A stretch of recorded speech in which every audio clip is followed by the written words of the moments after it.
नमस्कार प्रेक्षकांनो, मालिकांची दुनिया या चॅनलमध्ये तुमचे स्वागत आहे.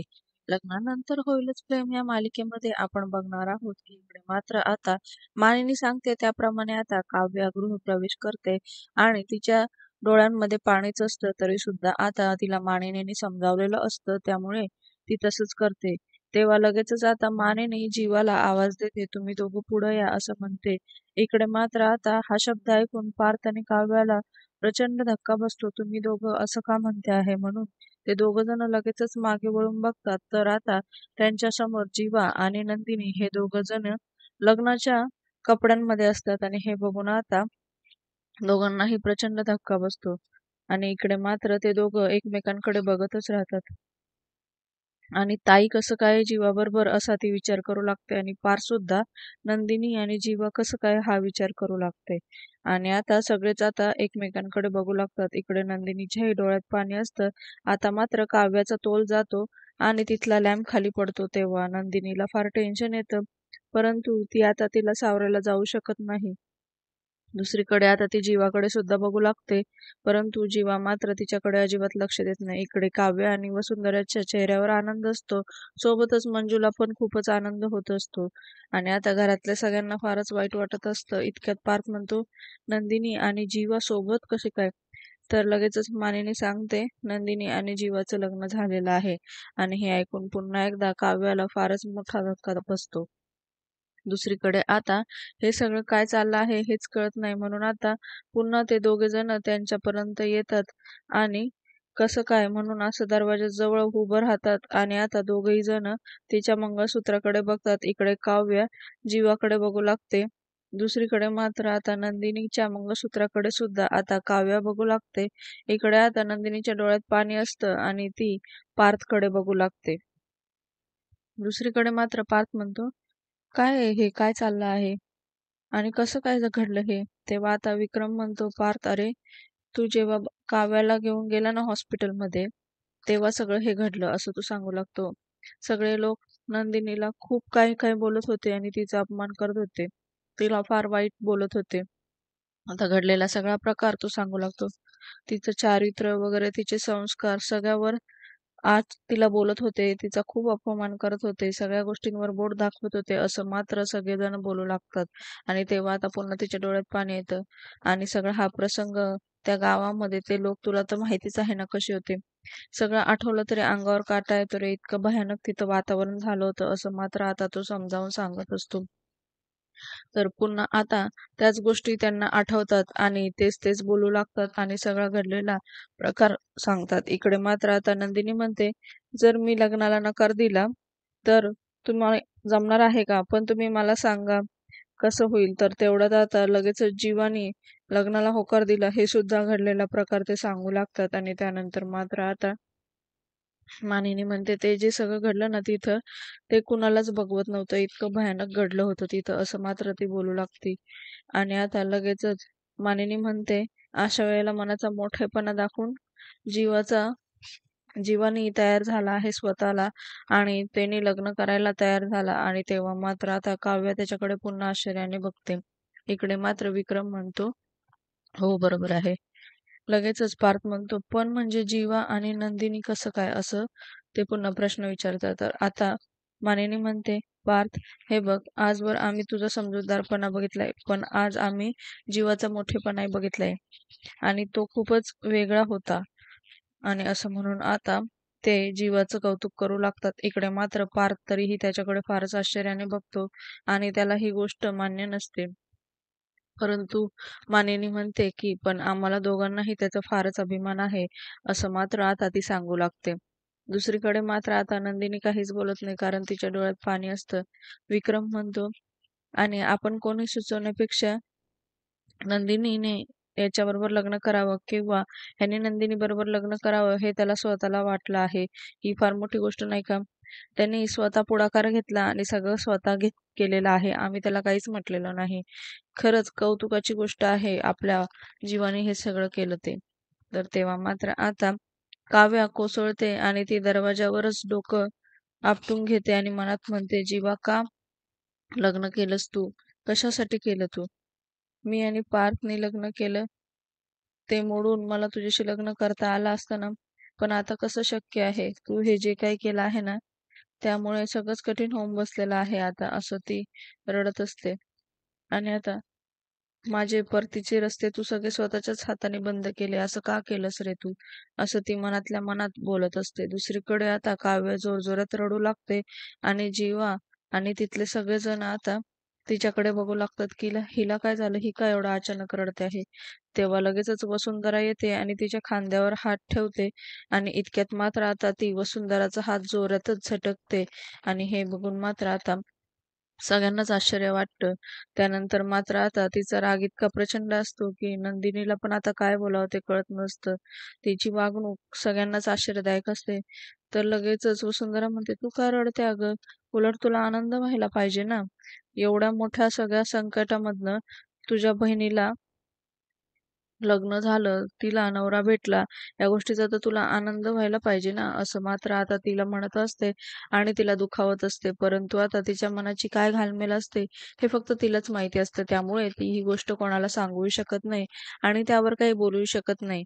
पण आता तिची इच्छा असते, की हे लग्न मोडून मी पुन्हा जीवाशी लग्न केलं असतं. पण आता मी करू शकत नाही. माझ्याच बहिणीचा संसार मी आता मोडू शकत नाही, असं ती मनात विचार करते.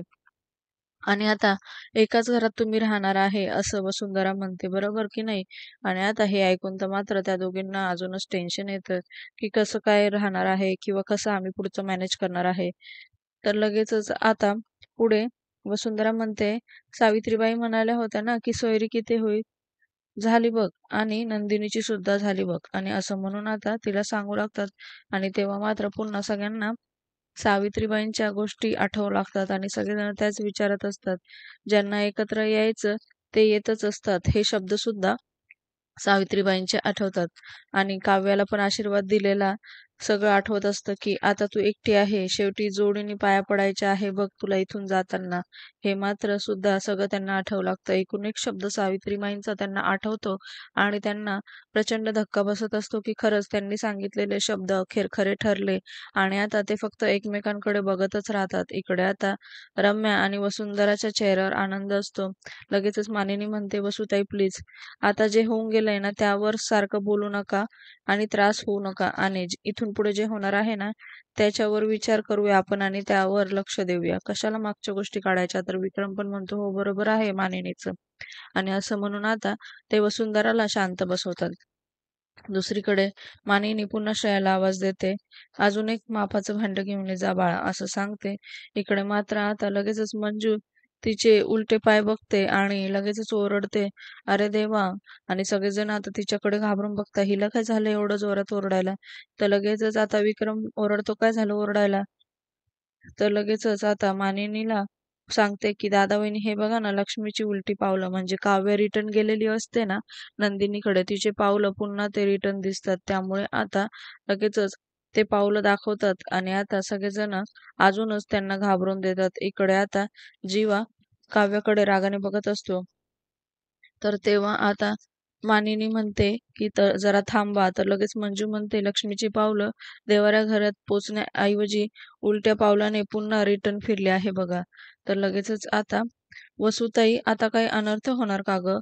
असं आता ती मुद्दामून सगळ्यांसमोर बोलू लागते. त्यामुळे आता सगळेजण खूपच घाबरतात. तर लगेचच मंजूचा नवरा तिला ओरडतो आणि तो म्हणतो, "तू बोललोय की अनर्थच होतो. त्यामुळे तू अजिबातच बोलू नको. तू तुझ्या तोंडाला कुलूप लाव. कळलं का तुला?" असं म्हणून आता तो सगळ्यांसमोर तिचा अपमान करतो आणि तिला शांत बसवतो. इकडे आता मानिनी म्हणते, "मंजूताई, असं काही होत नसतं. अपशकुन वगैरे असं काही नसतं. तुम्ही कशाला एवढं काही बोलता आहे आणि उगाचच त्यांना टेन्शन देत आहे." इकडे मंजूचा नवराही तिचा अपमान करून तिला गप्प बसायला भाग पाडतो. दुसरीकडे मानिनीही तेच बोलत असते, "शांततेमध्ये सगळं होईल आणि आपण तोच विचार करूया. आता नका तुम्ही गोंधळ घालू." त्यानंतर आता पुन्हा मानिनी कल्पनाला पण आवाज देते, "जरा ओला फडकं घेऊन ये आणि जमिनीवरची ही पावलं पुसून घे," असं आता मानिनी पुन्हा सांगू लागते. परंतु इकडे काव्याला आता फारच टेन्शन आलेलं असतं आणि ती पुन्हा गळूनच पडलेली असते. दुसरीकडे आता मानिनी मात्र नंदिनीच्या गृहप्रवेशाची तयारी करते आणि तिला सुद्धा सांगू लागते की आता माप ओलांडून आतमध्ये ये. त्यानंतर मात्र आता नंदिनी सुद्धा तेच करणार. इतक्यात लगेच रम्या तिला अडवते आणि जोरातच म्हणते 1 मिनिट. आणि तेव्हा मात्र आता नंदिनी तिच्याकडे आश्चर्याने बघते की हिला काय झालं. तर रम्या लगेच म्हणू लागते, अगं काव्या, अगं तू सुद्धा तुझ्या नवऱ्याच्या बाजूला जाऊन उभी राहा की. आणि असं म्हणून आता लगेचच पुन्हा त्यांना त्रास होईल असं बोलू लागते. मग दोन्ही जोडप्यांनी छानसा उखाणा वगैरे घ्या असं म्हणून अजूनच त्यांना त्रास देऊ लागतात. इकडे मात्र सगळ्यांना पुन्हा आता रम्याचा राग येऊ लागते. परंतु आता ती बोलते ती परंपरा सांगत असते. तर जोरातच आता काव्य ये ना असं. तर आता विक्रम जोरातच त्यांना ओरडतो, तुमचं काय चाललं आहे? हे सगळं करणं गरजेचं आहे का? हे दोघं चौघं कुठल्या परिस्थितीतून घरी आले आहे तुमचं तुम्हाला कळतंय का? तुमचं काय चाललं आहे उखाणे न बिखाणे? काही गरज आहे का? आणि लगेचच रम्या म्हणते, मामा अरे, मामी आत्ताच म्हणाली ना, जे झालंय ते उगाळत बसू नका म्हणून मी म्हटलं. आणि नव्याने सुरुवात करायला मी सांगत होते. बाकी काही नव्हतं माझ्या मनामध्ये. आणि आता वसुंधरा ही लगेच तिच्याकडे बघत असते कौतुकाने. आणि आता रम्या लगेचच म्हणते, तसे आता लग्न झालं ना, हे तर खरंच आहे ना, मग आता उखाणा घ्यायला काय हरकत आहे? असं म्हणून आता ती पुन्हा त्यांना दुखावत असते. तेव्हा इकडे मात्र आता लगेचच रम्या म्हणते की तसाही तिने उखाणा पाठ केलाच असेलच ना, फक्त नाव बदललं की झालं नवऱ्याचं. असं म्हणून आता ती टोमणा मारते. तेव्हा आता पार्थ आणि नंदिनी तिच्याकडे रागाने बघत असतात. दुसरीकडे आता मानिनी विक्रमला सुद्धा रम्याचा खूपच राग येत असतो. आणि इकडे मात्र वसुंधरा म्हणते, असू दे ग रम्या, तू कशाला एवढं काय बोलते? ठरल्याप्रमाणे मनासारखं त्यांचं लग्न झालं असतं तर तिने घेतलंच असतं की उखाणा. पण आता नाही त्यांची इच्छा, मग कशाला पण एवढा आग्रह वगैरे करायचा. आणि त्यानंतर मात्र आता पुन्हा त्या चौघांना ती टोचून बोलू लागते आणि पुन्हा त्यांचा अपमान करू लागते. इकडे मात्र आता इतकं समजावून सुद्धा त्यांच्या स्वभावामध्ये काही बदल होत नाही आणि आता त्या संधीचा मात्र फायदा घेतच असतात. परंतु आता त्यांना सडेतर उत्तर द्यायला विक्रम आणि मानिनी सुद्धा तिथं शांत बसत नसतात. दुसरीकडे मात्र आता वसुंधरा पुन्हा बोलू लागते, बरं चला, मग आता घेताय का उखाणा? आणि आता बरं जाऊ दे, रम्या नसेल त्यांची इच्छा तर असू दे, कशाला, आता या गृहप्रवेश तरी करा आणि आवरा लवकर असं म्हणू लागते. आणि इकडे आता नंदिनी लगेचच त्यांचं ऐकून आता माप ओलांडते आणि पुन्हा मंजू जोरात ओरडते आणि काव्याने तर कलश पार देवघरापर्यंत पोहोचवला होता माहिती का तुला, एवढा जोरात उडवला होता असं सांगून आता म्हणते, बाई तू तरी जरा व्यवस्थित उडव असं म्हणत असते. आणि आता लगेचच पुन्हा नंदिनीला वाईट वाटू लागतं आणि आता काय बोलायचं हे कळत नाही. पुन्हा मंजू काही ना काही बोलूच लागते की असं झालं होतं तसं झालं होतं. आणि लगेचच जीवा म्हणतो, अरे तू तरी स्वतःहून तयार झाला होतास ना, मग कशाला, हस की आता जरा, जीवाला असं म्हणू लागते. आणि आता जीवालाही माहिती असतं की कसं झालंय लग्न, त्यांना काय सांगायचं. आणि मंजू म्हणते, निदान हातात हात घेऊन तरी गृहप्रवेश करा असं म्हणून आता मुद्दामूनच त्यांना अजूनच दुखावते. आणि आता त्यामुळे पार्थला फारच वाईट वाटत असतं आणि पार्थ आता नंदिनीकडे आश्चर्याने बघतो. आणि त्यामुळे आता जीवन आणि नंदिनी एकमेकांकडे बघू लागतात की आता हे बोलत आहे इतकं, तर आता आपण करायचं तरी काय. तर मंजू म्हणते, अरे काय विचार करत बसला, घे की जीवा हातात हात तुझ्या बायकोचा. आणि त्यानंतर मात्र जीवा तसंच करतो. तो त्याचा हात पुढे करतो आणि नंदिनीचा हात हातामध्ये घेतो. इकडे मात्र आता पार्थ हे बघून अगदी त्याचे डोळे लाल लाल होतात आणि इकडे काव्याचा सुद्धा खूपच संताप होत असतो. परंतु आता घरच्यांनी सांगितलं आहे म्हणून जीवा तसंच करतो. कारण आता त्यांना माहिती असतं की जीवाने त्याच्या मर्जीने लग्न केलेलं आहे. म्हणून आता सगळेजण त्याला काहीच बोलू शकत नाही. इकडे पारचा खूप संताप होत असतो. तो दरवाजाला अगदी जोरात दाबून आपला हात रगडत असतो. हे सगळं नंदिनी बघत असते. पण नंदिनी सुद्धा त्याच्या हातात हात देते आणि शेवटी गृहप्रवेश करून आता ते दोघंही जण आतमध्ये येतात. इकडे मात्र आता लगेचच मानिनी त्यांच्या पुढे कुंकवाचं पाणी ठेवते आणि जसं काव्याला सांगितलं तसंच नंदिनीला सुद्धा ती गृहप्रवेश करायला सांगते. आणि नंदिनी सुद्धा आता आपले पावलं कुंकवाच्या पाण्यामध्ये बुडवते आणि ती सुद्धा आपले पावलं उमटत उमटत घराच्या मंदिरापर्यंत जात असते. इकडे मात्र चौघांच्या डोळ्यामध्ये पाणी असतं आणि आता घरच्यांना पण त्यांची परिस्थिती कळत असते. पण यामध्ये काहीच आता कोणी बोलू शकत नाही, ही गोष्ट त्यांना माहिती असते. दुसरीकडे त्यांचा हातात घेतलेला हात मात्र आता काव्या आणि पार्थला सहन होत नसतो. त्यानंतर मात्र आता सोफ्याच्या इथे सगळ्यांना बोलवतात आणि आता पुढचे वसुंधरा गेम खेळायला लावते. चला आपापल्या जोडीदाराबरोबर बसा आणि असं म्हणून आता प्रत्येक जण एकमेकांकडे बघू लागतात आणि वसुंधरा म्हणते, "अरे हे काय असे अवघडल्यासारखे का उभे आहात तुम्ही चौघजण? चला आता बसा पटकन."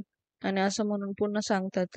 तर आता वसुंधरा पुन्हा अजून त्यांना काही ना काही बोलू लागते आणि वसुंधरा म्हणते, "मला माहिती आहे मुलींसाठी आपलं घर नवीन आहे, पण तुमच्या दोघांचं काय?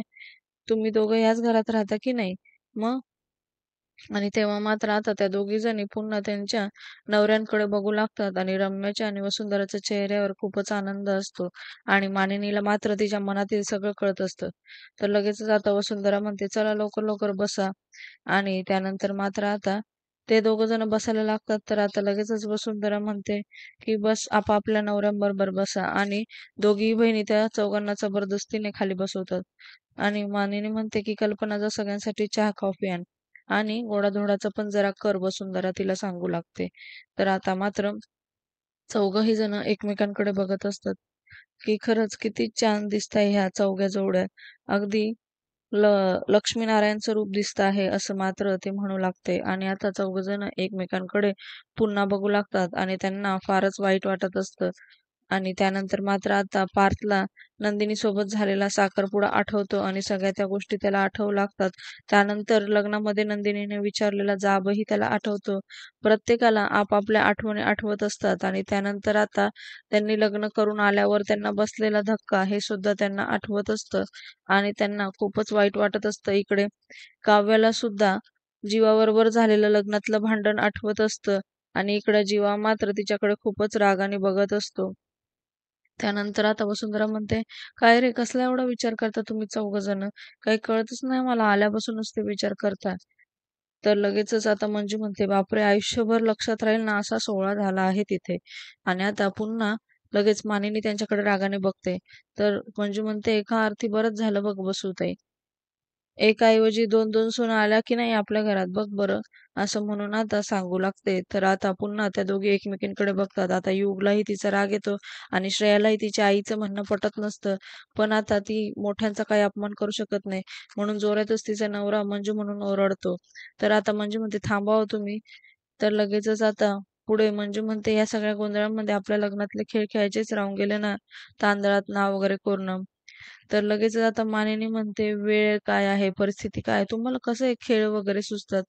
तर लगेचच आता वसुंधरा म्हणते, की "आम्ही पण एकमेकांकडे बघत उभं राहू का? हे चौघं जसे एकमेकांकडे बघत बसले आल्यापासून तसं का?"